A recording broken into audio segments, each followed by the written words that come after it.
Hello, everyone, and welcome. You have chosen the Scenic City Sports Podcast, your destination for local sports news, be it high school, be it professional, or whether you just want to listen to us ramble on about professional wrestling or old Seinfeld quotes or crazy movies that we all like. Welcome to the Scenic City Sports Podcast, brought to you by the fine folks at Gary Thacker Insurance over at 2382 Battlefield Parkway. You can reach them at 706-866-8283.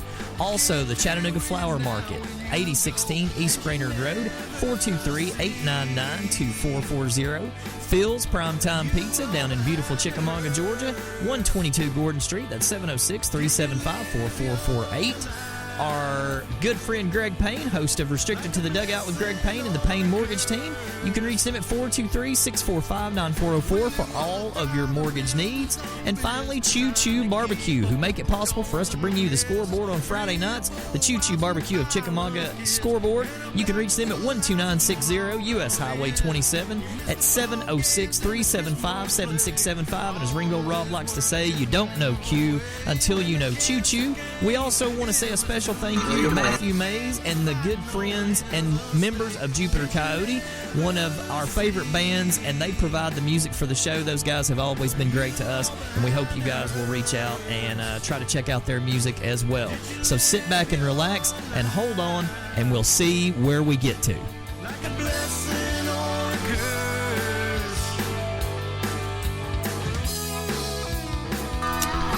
And welcome everybody to the Scenic City Sports Podcast this Wednesday afternoon, November the 30th, 2022. It is I guess you might as well say it, fellas, it is a brisk day outside. It's getting brisker. At a balmy right now, 58 degrees, give or take, maybe a little bit less, and dropping quickly. It's supposed to be 37 by 11 o'clock tonight when we're walking out of a building tonight after Pool League. It's going to be even colder, but Scott, this is the perfect spring time ball game.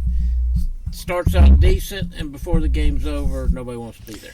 Well, I mean, it is obvious when you go outside right now, if this ain't football weather, I don't know what is, because it's perfect for football. I walk out there and it harkens back to a lot of sideline games sidelines that we've been on over the years all over the state of Tennessee and Georgia, and for playoff football. And I mean, obviously that's what we're looking at the moment. I mean, when you think back over the years, I mean, obviously we've talked about it before. We have been to some cold ball games in our time, but we've got some big ball games coming up here at Finley tomorrow. We've got some things going on. I said off the air to the guys, I'd like to talk a little bit of wrestling tonight and folks, I hate to give another channel or anything free publicity, but I'm telling you right now, if you are a fan... Well, they're not really competitors. Yeah, I mean, if you are a fan of the Squared Circle and you have not watched Tales from the Territories, you have absolutely missed out, because it is by far one of the best things that I have seen in a long time. Scott touched on something. There's a world-class episode where they don't even really get into Gino Hernandez and a lot of the Von Erich stuff and things like that. But what that tells me is there are probably going to be extended episodes, as there was with the Dark Side of the Ring episodes, where they did the extra long hour and a half, hour 45 minute, episodes of those. I could see them doing this very same thing, because when you put those panels together that they have put together on all these episodes, there is no way you can. How in the world you were able to edit those down to a 1 hour episode blows my mind. Last night, and for people in this area like myself, last night's episode was one that hit a sweet spot, because I grew up on Saturday nights watching WCW Saturday Night, which before that was basically Georgia Championship Wrestling, which was an offshoot of Jim Crockett Promotions out of the Carolinas, which gave you the Four Horsemen, Ric Flair, Dusty Rhodes. Last night's panel was Baby Doll, Arn Anderson, Double A, Ricky Morton, David Crockett, and special appearances by Jim Cornette, who had pre-recorded his stuff because obviously he couldn't be at the round table. covers a lot of that of a certain. Oh, area and I take that back. And Nikita also appeared on the panel later in the episode. Real name, Scott Stevens. From Minnesota. From Minnesota, had been a high school Everybody's and from college football player Well, that no one didn't even know how to wrestle. They told in the episode. They basically, he asked David Crockett, he said, "What do you need from me?" And he said, "I need you to be in this office on this day with your head shaved." They shaved his head. He learned enough Russian to be conversant. And kayfabed it for decades. He changed his name legally to Nikita Koloff. Yeah. Even had a subscription to Pravda, which at the time was the Russian magazine, the communist magazine, delivered to his house every week. it was a good shtick for him. He probably could have come up with another one, but that one stuck. And like you said, from Minnesota, he had to really sell it from a. He could look the part, but he had to sound the part. Yeah. And he got pretty prolific about making that take place. And as he's well. one of the first that I can recall, and I'm sure there were others before that, but since I was watching, he was one of the first wrestlers I recall that went from being the heel. I mean, he's one of the big bad Russians. I mean, he was the heel, and to becoming one of the biggest baby faces. You have to bring him across. Yeah. And they kind of brought just him like that. It wasn't even a gradual thing, really. It Well, was if I all of a remember sudden he comes out correctly, with Dusty and boom. they brought him across with Dusty, Yeah. who fought against him at many times, and then maybe he kind of coincided with the Road Warriors too, when they were back and forth. Heel or face better for the Road Warriors? heel. Yeah, Road Warriors are much better but heels. they were also like Flair and some others. They were loved whichever side yeah. they were. It didn't matter. The Road Warriors. I started watching the Road Warriors first time I was about 4 years old. I had just started kind of watching Georgia Championship, and they came in one night. You know, the Iron Man music hit, and they just charged into the ring, jumped over the rope, and just beat the hell out of whoever Probably the jobbers. probably the Mulkeys. That was probably it was probably Mike Jackson, Randy George and South. Randy and Bill Mulkey. And we said this. We scared me to death because I'm like, God, these guys are scary. I'd never seen Mad Max and the Road Warriors before, so I didn't know what these guys were. We did our Mount Rushmore of singles a couple 3 months ago, but then we've done a Mount Rushmore, I believe, of all time tag teams, and we had Road Warriors one on that. But then I asked Rusty to come up with a Mount Rushmore of factions. Factions, excuse me. And we kind of got stuck with three. Fascist, Mussolini, Hitler. We kind of got stuck at three, but we really was just not sure about who could play four. And it was obviously Four Horsemen, NWO, 2. I like DX at 3. Rusty debated that a little bit, but we never could settle on a true 4. I'll throw one out there. Yeah. That probably doesn't get much play because of where it originated from. Bullet Club. Bullet Club, to me, is always going to be one of those top ones just because of the longevity of Bullet Club. Bullet Club now has been going strong since 2007. Well, that gives you the years, the longevity of it. But does it give you the popularity with some of the other?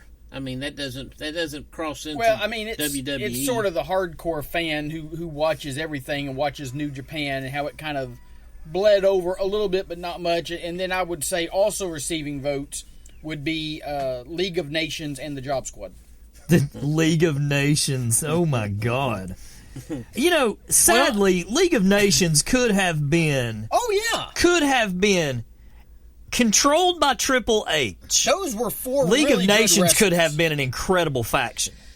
There were four outstanding wrestlers, but it was just a terrible gimmick. Well, and could the Shield have made that if it had stuck longer? Yeah. If it stuck longer. Yeah. They broke it up, I thought. To me, to be a true faction, though, the Shield needed one more guy. I mean, to me, to be a true faction, you need at least 4 guys. Well, we did say that three could get the thing started. Yeah, I mean, you could give. I mean, and New Day has a little bit of a run. Yeah, but I don't consider that a faction. I consider that That's a more six-man. It's the Freebird. You know, tag it's the team. old. And he brought up it's the it's the old Freebird. Freebird rule. I mean, you could go old school. We could throw out Devastation Incorporated. We could put out the wow. Dangerous Alliance, the Varsity The Club. Varsity Club. Varsity. But yeah, I mean, What about the Nation one of Domination was a good The one. Nation. There was another one that came over. It didn't stick long enough, and all these guys. The Flock. The Flock. The guy that was running it was the English guy that is gone back to NXT and doing the commentation. Oh, William Regal. Well, no, the other one, Well, Wade Barrett. Wade Barrett. Wade Barrett. That group. The Nexus. Nexus. That Nexus didn't stay long was- enough, but it was a good one. Yeah. It was just a way to kind of filter all those guys in at one And time. honestly, I'll tell you one that I kind of wish had stuck around longer because, I mean, they were such heels because the premise was ridiculous. I thought the Spirit Squad wasn't bad at all, man. No, the Spirit Squad was one of those, like, everybody just hated them. They were heels from the very beginning. They never minced words with it at all, Yeah. and they just made themselves worse and worse as time went on. The Spirit Squad, in a lot of ways, I think was as hated as the NWO ever was, just because it was such a ridiculous premise. I think that's what was behind it. It was as much of a hate of the guys as it was a hate of the idea of you just got your ass kicked by a bunch of male cheerleaders. Yeah. I mean, you know, But none of those guys went on individually to have much claim. Dolph did they? Ziggler, Ziggler did. Oh, was he in it? Okay. and that's really All right. that's Really really about bad, it. yeah. I mean, And I'd say Evolution. the guy Kenny had a chance of being a pretty decent wrestler, Yeah. but he never, turned out to be much either. Evolution was good in theory and had 4 outstanding wrestlers, but it just really didn't click. I think everybody had already established themselves, Scott, with somebody else prior to. Yeah. You think of when you think of a group with Flair, you don't go past the Horsemen and start putting No. them in somebody else. And so I think they already kind of had that there. At least 2 of them did. So, yeah, you're putting 4 Hall of Famers all in a group here, but. Yeah. Of course, at the time, we didn't know that Randy Orton was going to end up being the guy he was. But I think he was most on the people. verge. I think people that put him into business knew that would be. Oh like yeah, that. yeah. He might go down as one of the most underrated superstars. And he's not really underrated. But he's just not one that. Isn't the he? name comes to mind when you think of all-time greats, but God, he's right there. Well, he's right there, Scott. I mean, we're talking about Flair was 16 and Cena with 15? 15. Randy's at 13, I Randy's think. at 13. Yeah. I mean, and may get one more or 2 before they Yeah. get rid of the story. I'm just saying, if you tell me your top 4, top 5 wrestlers, he's probably not going to come to. Bo Campbell and I had this very same Maybe not. conversation today at school, and we brought up. Does we didn't Bo even- and you ever work? Yeah, I what does know. Bo do? Okay. We brought up today. We talked He's about in charge of talking about wrestling. we talked about Chris job. Jericho. Good job. You There's know, I another mean, one, when, yeah. when you're talking about, and there's 2 short-lived factions that could have been incredible. Yeah. You know, the Inner Circle was a cool faction, but the MJF's group, the Pinnacle. If that ain't the modern day 4 Horsemen at the time, I don't know what was. I mean, you had MJF in that whole Ric Flair role. You had FTR as the Tully and Arn role, and Wardlow in there as just the supreme ass kicker. And in the 4 Horsemen, Corey Lingerfeld just said DX, and of course, Corey, absolutely DX Yeah, I think we is. mentioned DX, yeah. We're going to mention them because I mean they're have mentioned them. Hall of yeah, I Fame. mean that's Hall of Famer right there. I mean you can't but when you're talking about some of these lesser known ones, I'm thinking about right to censor. make fun all you want, but I mean decent faction. The Nation of Domination doesn't get the respect it how long deserves did to it me. hang around? It was around for a good couple of years. years. I mean, if you remember, remember the Disciples of Apocalypse that came around for a while with a Crush. You had the Acolytes. yeah, Which are only 2 of them. you but had So you got the Horsemen. remember going Los on. Boricuas, Savio Vegas group. You got the Horsemen Vegas, not Vegas. being kept Savio alive from for a Vegas. decade The with different people, and because the group was so popular, that's why, Scott, it allowed folks in that probably didn't fit the mold of being that. I mean, when you let Sting in, Mr. Good Guy, he ain't gonna play a bad guy role for long. So Well, I think he gets in there. I think everybody at that time realized the NWO was so big, and then the Wolfpack is like, if you're not one of those two, you're not going to get any time on the air, because that dominated for a year or more. That's true. And it was so awesome, because you had to tune in, because every week you didn't know who was going to jump ship. I remember the night Scott Steiner turned on Rick. And the thing was about awesome. and the thing about that heel turn, they set that up so masterfully. Yeah. Because you watched it happen before your eyes for weeks. He started wearing the flashier ring gear. He started posing more. He started being a real a-hole a whole lot more than he ever had been previously. Yeah. I mean, they set that up beautifully. One of the best, to me, that's one of the best heel turns of all time. What's the best in your opinion? Well, they talked about it last night. The best heel turn of all time is Ric Flair on Dusty Rhodes in the formation of the Four Horsemen. That was a good Arn Anderson told the story last night. Basically, he talked about his favorite place to wrestle all time was the Omni in Atlanta. Mm-hmm. And the ambiance of the Omni, because of how dark the rest of the arena was, but the lights were solely on the ring where you could see. What Arn talked about, they said something to him about what's one of the worst nights that you ever had. And he goes, it was one of the worst nights and one of the best nights. He said Ric Flair is in the ring wrestling Nikita Koloff. Rick gets laid out by the end of that match. This is in the end of 1984 going into 1985. Okay?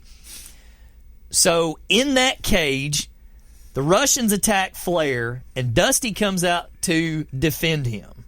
Dusty runs the Russians off about the time that Flair comes to, and Flair makes the heel turn, clips Dusty in the leg. Mm-hmm. The Horsemen crash the ring, who at the time, that was Arn, Tully, and Ole. Yeah. They break Rhodes' leg, and they had to fight their way back to the locker room. Arn told the story. He said, we had 10 brave Atlanta police officers that were willing to walk to the outside of that cage and say, we'll get you to the back if you'll come with us. And he said by the time they got to the back, they were all bleeding in some way, form, or fashion, and breathing heavy because they fought their way to the back.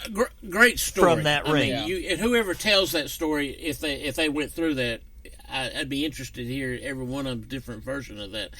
But Flair was able to turn heel easily his entire career. Yep. So to say any one particular heel night for him was any greater than the other, that's debatable. But mine would be, and guys, I mean, think about it. As long as the yellow and red ran rampant as the pilot of good guys, and then when he did make that turn, I think that one was pretty special. How many 80s kids openly wept? A decade that he gave up on. Flair was never a decade of a good guy.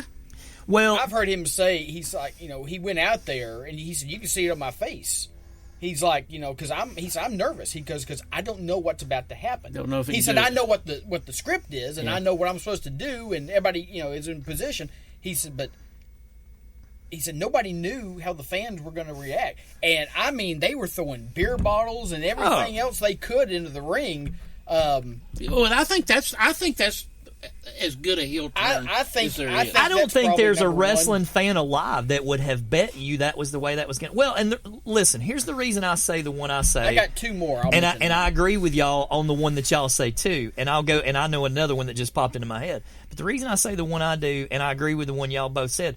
Look at what those two events set up. Mm-hmm. Flair's heel turn set up the formation of the Four Horsemen, which for the next year terrorized Dusty Rhodes. They broke his leg that night, quotation marks, broke his leg. Broke his arm later. And he wore the boot. But that set up Flair versus Rhodes in the cage at Starrcade 85. Well, set up a decade of. No, I take that back. That set up that set up Rhodes Blanchard first blood in the cage at Starrcade 85, which then led eventually to Flair Rhodes in the cage at Starrcade 86, if I remember correctly. And then the War Games, right? That like program went, and then the Hogan heel turn. I mean, that gave us the NWO. Yeah, and again, at least a decade of good guy. Flair never ran a decade of good guy. He if he could make it 6 months, that's pushing it. But he played the other side better. Yes, always. Absolutely. I'll throw. Hey, Spam Risk is calling. I see that. And Mrs. Spam Risk is probably on the other side. I'm going to throw two more of them out there. One was Shawn Michaels on Copper's Pit, throwing Jannetty through the window pane. Yeah. Okay. The barbershop. So that was one. But it just reminded me, because I was watching it yesterday, when Terry Gordy slammed the cage door on Kerry Von Erich. In World Class. Because Michael Hayes was the special guest referee. It was Kerry Von Erich versus Ric Flair. And Hayes, turned, and then the Freebirds arrived. And the Freebirds were baby faces when they came into World Class. And then that completely changed everything. Also, if you haven't seen that episode yet, they do spend quite a bit of time talking about Terry Gordy. Yeah, they do. And they had, of course, Terry, locally here from Rossville, and they told the story about the car dealership. The car dealership. Yeah. He apparently it was at his car at a dealership somewhere in Texas, somewhere around Dallas, and apparently they weren't getting it done fast enough for Terry Gordy. And Terry takes the car out of the garage that it was being worked on, drives it through the front window of the dealership, stands on the hood, and proceeds to urinate all over the tables and the floor because his car is not being worked on. And by the time it was over with, they were apologizing to him. Yes. All in the sense of being a good heel? Yeah.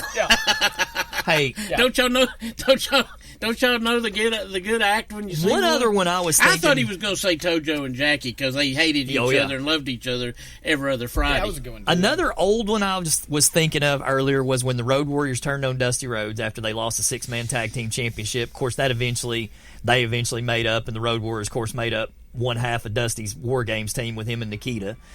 But a recent one... That's a pretty good foursome. Yeah, it was. That's good. A recent one that I was thinking of was when Kevin Owens turned on Chris Jericho in WWE. Oh, that was a good one. After they had that nice little run, they did the This Is Your Life segment, and Owens turned on Jericho and beat him up, and that led to their rivalry. That was a good Seth Rollins heel turn on the other members of the Shield. Which is going on. I don't know that any number of Randy Orton heel turns. I mean, yes. Again, another one there. Another guy that's loved just to be seen. Yeah. And so whether he's going to play bad guy or good guy, I do believe bad guy heel is a better run for him. Oh, absolutely. He can make a long run with because that. He's not much of a talker.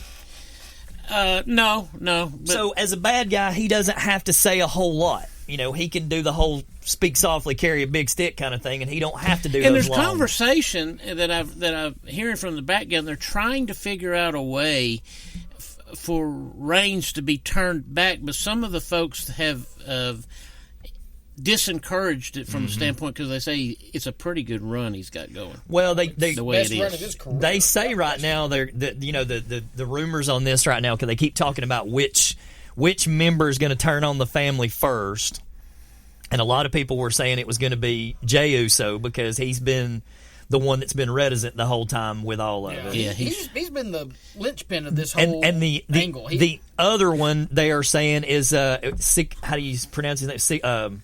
The new one, the new cousin, Sikaluko or Sika Solo or however you say. Let's go with Sika Solo. Yeah, however you say his name. He's the one that they say because they want to make him a superstar, and they think he's got superstar written all over him. Yeah. And they think that he may be the one. But of course, the whole plan right now is that if they can make the schedules line up, the plan right now is the WrestleMania main event to be Roman Reigns Rock. Yeah.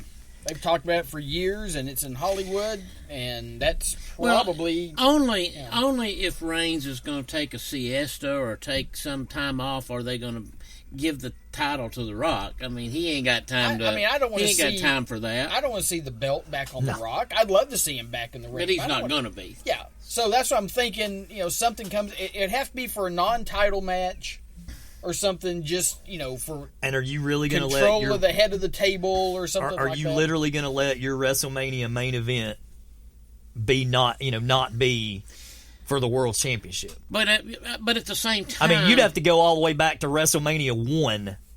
But do you need the belt online for that match? No, you don't. I mean, I think that is... Could you make up something bigger? Well, you could always... The head of the table, like you just said? That's what I'm saying. You could always allow Reigns... Now, just speaking strictly from a booking standpoint, you allow Reigns to get beat at a pay-per-view, lose the belts to somebody, and The Rock come walking in from the back with microphone in hand. This is our family legacy. And play that whole thing up and let that be the WrestleMania match. You keep the belt off Reigns for a month or so. Yeah. Who's got the briefcase right now? The briefcase, Austin Theories, who had it, and he cashed it in to be part of that. Yeah, and they destroyed him in that match, from what I understand. I was about to say, never mind. Well, that guy was never the fans' choice. He was never Triple H or anybody in the back's choice, and they made that painfully obvious. Yeah, he was Vince's But guy. you could bring somebody in. That is an angle what you just used there. You could have him drop the belt prior to, and then The Rock make a more of a family issue. You could do that. You could do Brock Lesnar and set Brock Lesnar, Bobby Lashley up for WrestleMania, because they've been wanting that match for years. And that would be a quality match. Yeah, it would if they both were prepared to go with it. Or you drop it to Kevin Owens. Yeah, I think Owens is going to win another big title. Owens Zayn could be. Oh, those two always put together. Yeah, I mean, there's but just. does Owens have to have a world title? No, to me, he's another one of those guys. U.S. No, but yeah, I mean, but like I said, I don't think you need to put a title on the line with Reigns versus Rock, because, like I said, the Rock's. This is a one-off. I mean, he's going to wrestle, and then that's going to be. So you can't give him the title and then him just hand it back to the crowd and say, "See you next time." And I think Rock might be okay, if there's a run-in at the end or something like that, and just kind of playing off what Rusty says. Maybe Sika comes in and saves his. Did Sika even spend time in the NXT?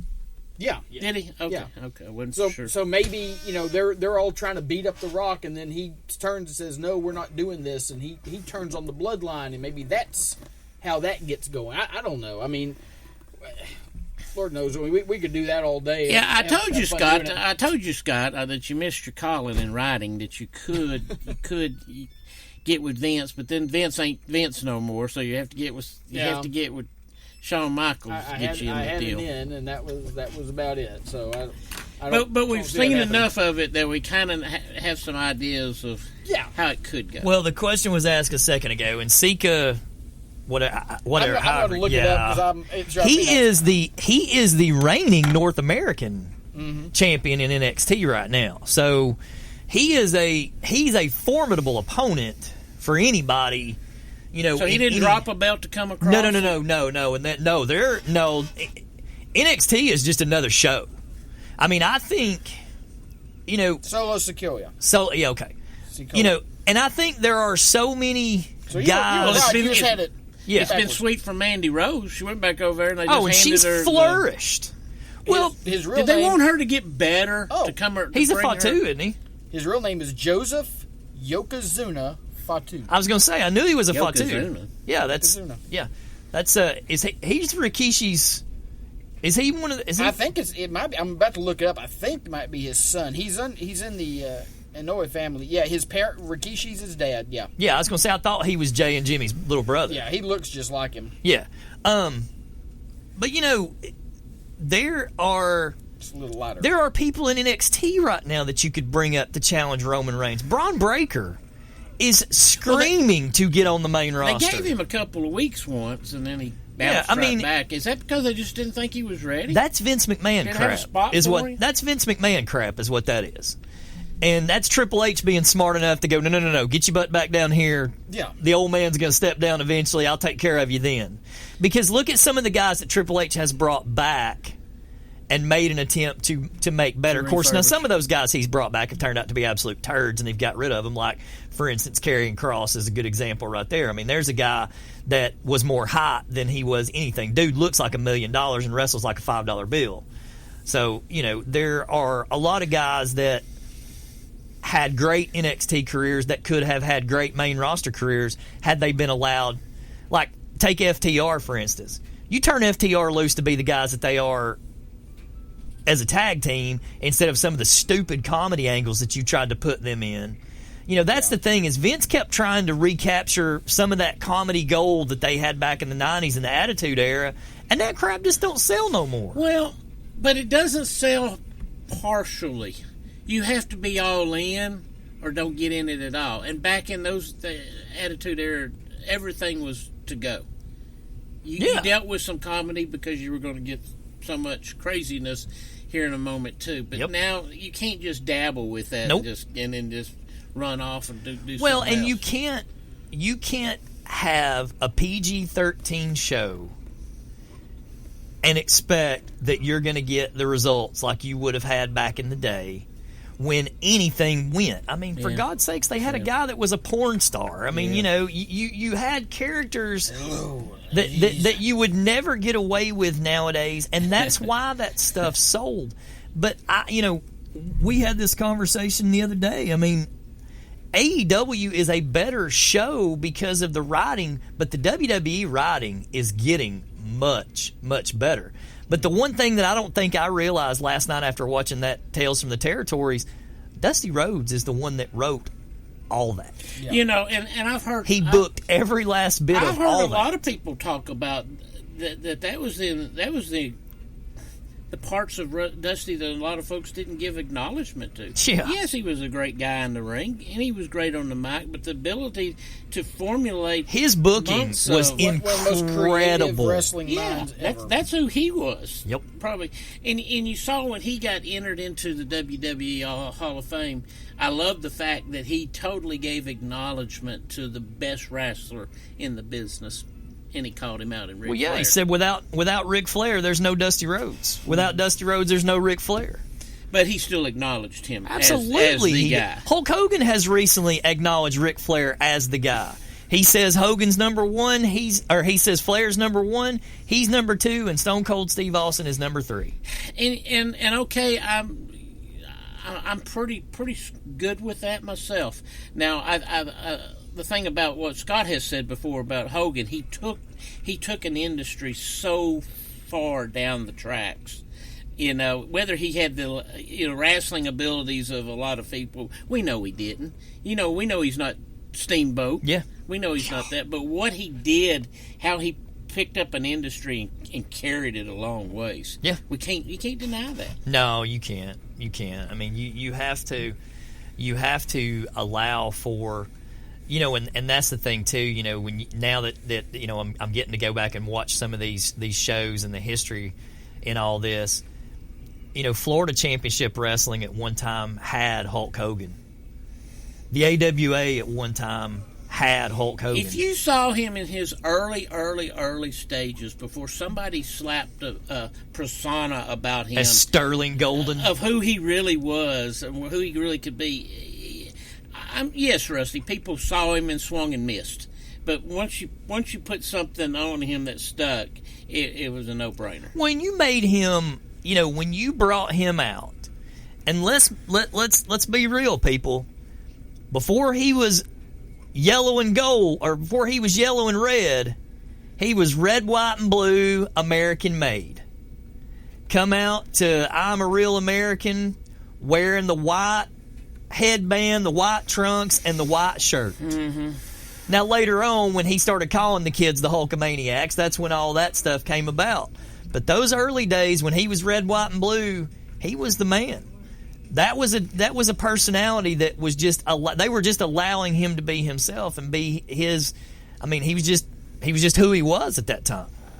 And the problem with it is, as time goes on and people get more cynical of superheroes and things of that sort, that's why the Attitude Era became big, because you couldn't be these bigger than life personalities.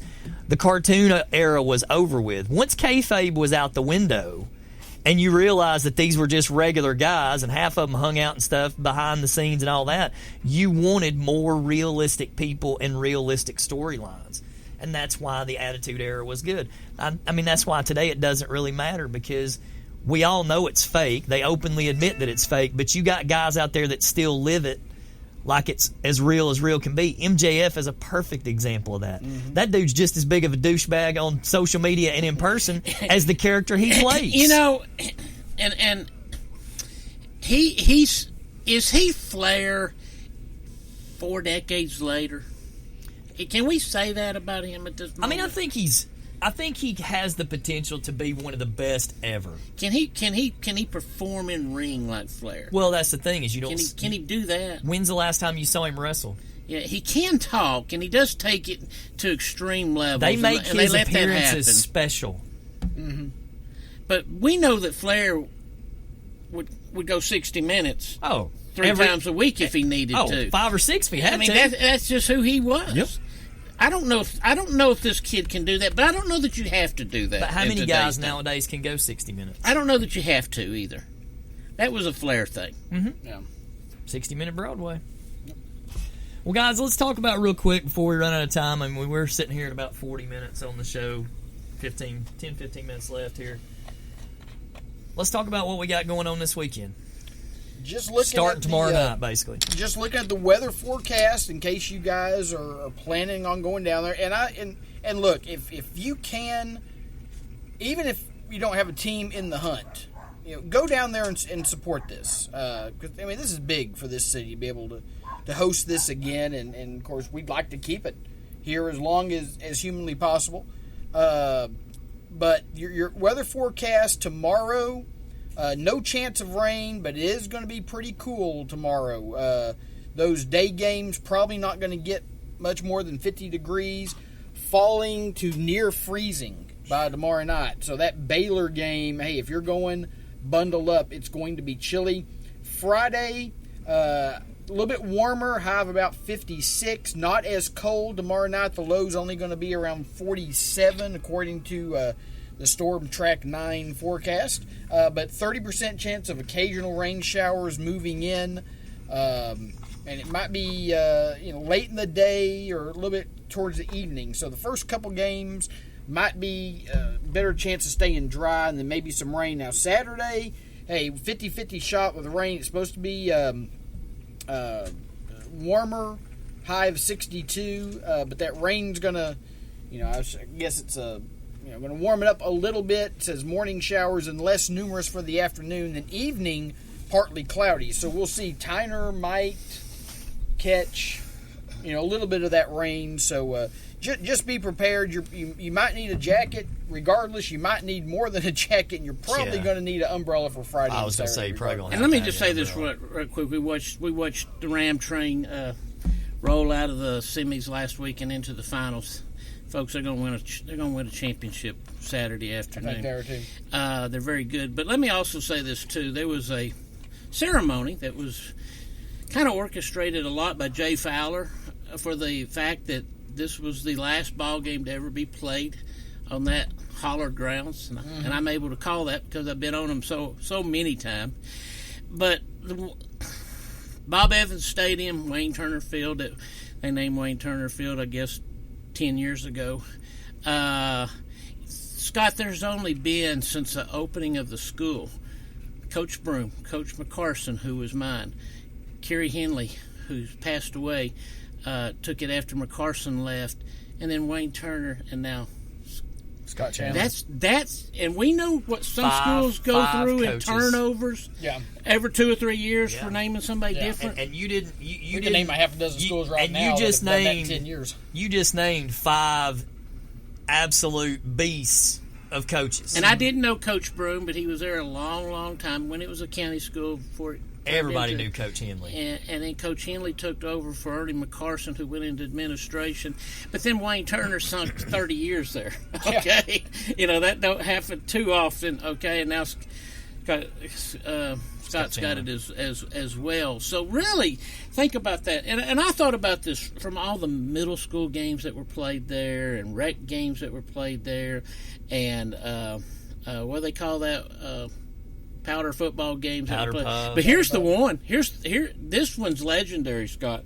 The Sunday afternoon football games that were played on that field with bones that were broke and blood that was shed and teeth that were knocked out. Just dude meeting up and playing. That's right. Just non-sync. And some people, you might be 14 out there playing against a 24-year-old. Oh, yeah. And We've been in those games before. absolutely. Not at Tyner, but we've been in those games But before. I thought about all those times I'd been on that field and the folks before me, and now that field's going to be gone, and they kind of cherished those moments the other night by asking players to come back, and there was about 150 from different eras. I saw a lot of folks in my era and some that were even before me there. So tremendous turnout, and again a stadium that by today's standards ain't fancy.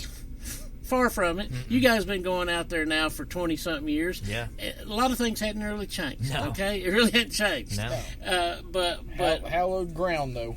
The memories that took place out there. And you think, and we talked about it, when Coach Turner said he was leaving, and we all sit here and said, what's going to happen to that Tyner program? Because he was literally a father figure to so many kids, and what's it going to do, and how how's the program going to be impacted? And 2 years later, 3 years later, they're playing for a state championship, and 2 they're years. the favorites. And Scott did a great job getting in there and How many times could he have played for a state championship over all those years? Well, he played for 3 or 4, won one. Yeah. So he won. Yeah. Always deep playoff runs. Always deep playoff runs. Tyner has always been. They had the unfortunate ability of running into teams like Alcoa in the mid rounds and stuff. Alcoa being a nemesis at times out there. There's always and Tyner's moving up to 3A next year, so and maybe Alcoa still is going to be there. So get it now. And let me also say this: 20 graduations off of this team. I don't care if you're McCallie, Baylor, somewhere down here in Georgia. 20 is a lot. You feel it. Oh, absolutely, you do. You feel that. You feel it. 20 is a lot, but this team has got. They got all the things that you need. They Scott. got really more speed than most any team their size that I've seen. Josh Action Jackson, which is up from Mr. Football at quarterback, he could have 2 of his top receivers go down, and they'd filter in 2 more. That's what kind of talent they have on the perimeter. But Scott, they also play extremely well up front. Do you know that they got 7 shutouts on the year? I was just about to bring that up. Take away the Alcoa game, Westmoreland scored 17 on them in the playoffs. In a game they still won by 4 touchdowns. That's the most points they've given up all year. 17.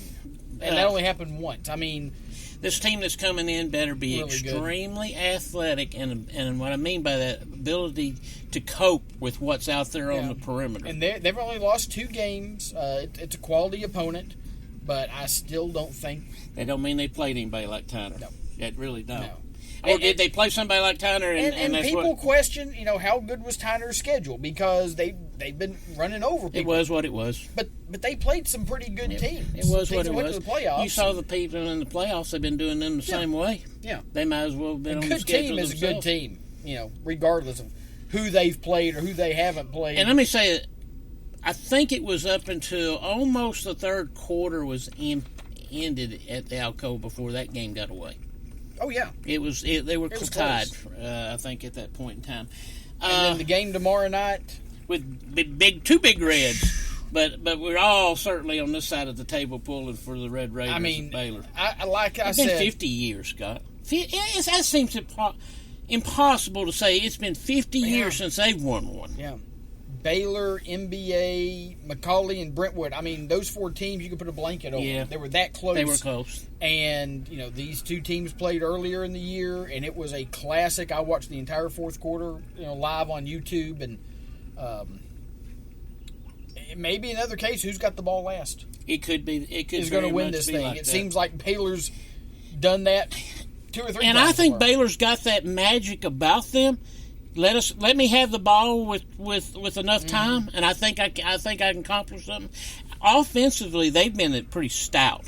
They've given up points, but you look at everybody in that top 4; they've all been able to give up points compared to those other offenses. The defense concerns me a little for Baylor, but they've got so much talent, individual talent offensively. They've been able to overcome it. When they have given up a score, I mean, they just go right back down the field and score in about 2 minutes. And there were some special plays made on the Baylor defensive side of the ball when they beat McCallie that night. That took very good coached ball players to accomplish that, and they pulled that off. Yeah, I think, like I said, I think this is going to be a classic. I think it's going to come down to the wire. It may even go overtime. That's how close it is. But look at the rest of the schedule. There's a lot of teams that's been here, done that. Yeah. The Alcoas of the world are there. The Oaklands of the world are there. I mean, there's about 4 or 5 games that will be coming up here in the next 3 days that it'll be a miracle if there's a different result than what we're thinking. I mean, Alcoa is going to win. Oakland is going to win. Lipscomb Academy is going to win. And if you haven't heard, this will be Trent Dilfer's last game as head coach at Lipscomb Academy. He's headed to Alabama, Birmingham to take over that program. I think CPA is going to win. I think Friendship Christian is going to win. But and then there's a couple games. That Anderson County Pearl Cone game, I think, is going to be both teams have been there before, but I don't know if both teams have been there against each other at any one. So, yeah, Anderson County, we hear more about them because they're out here on the east side of the state. But that Pearl Cone team has been in state championship runs before. So they've had some good players over the years. But like I said, if you're not doing anything, go out and support these championships. Even if you don't have a dog in the fight, you've at least got Baylor to cheer for or Tyner to cheer for, and I think we're looking at several really, really good games. We may have 1 or 2 blowouts. We always you can't ask have 9 really, really close games, but no, because when you've got these different regions playing against each other, sometimes you're going to have really strong regions playing against really weak regions, and it doesn't matter how far they get. If all the strength, you had the one region where like in Georgia, where the top 3 teams in the state in that classification were all out of the same region. Yeah, there's no way possible. Region 5 AAA. Yeah, there's no way possible that those 3 teams, who are the 3 best teams in the entire state, are going to get in there to play against each other, and really are the only 3 teams that could have beat each other in that classification. They're going to wind up, whoever wins that's going to wind up against somebody that they can just kick the living piss out of, and that's what you wind up with because of the way things structure out. So you don't always get good games, unfortunately. Yeah, that's that region that Ringgold and Kahula Creek and everybody played in the first round. Cedar Grove is playing, I think, Oconee County in the semifinal, and then Sandy Creek and Carver of Atlanta, who beat Ringgold, is playing in the other semifinal. And those Cedar Grove, Sandy Creek, Carver are all in the exact same region. They've all been ranked in the top 5 the entire year. Yep. And, it's just a really, really good region, and we're probably going to have another. I mean, last year Carver and Cedar Grove played for a state title. I think it's going to be Cedar Grove. I think it's going to be Sandy Creek and Cedar Grove. Yep. Well, folks, go out there this weekend. If you don't have anything else to do, or even if you do have something else to do, reschedule it. Go out there and watch these football games. If we want to keep these games in Chattanooga, we need to show up and show the TSSAA that we enjoy having these games out here. Get out there and support these local teams. Get out there and support our local area and do everything we can to keep these games another year or two, because God knows we need them. We want them here. That's revenue for this area. All those teams coming in, they got to have places to stay. They got to have places to eat. The amount of money that the city of Chattanooga can make off this is astronomical. So get out there and support these games. Support our teams. Folks, we are thrilled to have you with us this afternoon. Thanks for hanging in with us. Thanks for indulging our wrestling talk. And he had to go, but he's trying to sneak it in on us. Happy birthday, Rob. That's I'm right. A week late. We didn't get to have a big party for him, but No. but we do it. We do. You know, we love Rob. You know, he's been our buddy for 20 some odd years now, and the show wouldn't be the same without him. Yep. And one last thing. Happy birthday to Mark in heaven, buddy. We miss you. Yep, absolutely.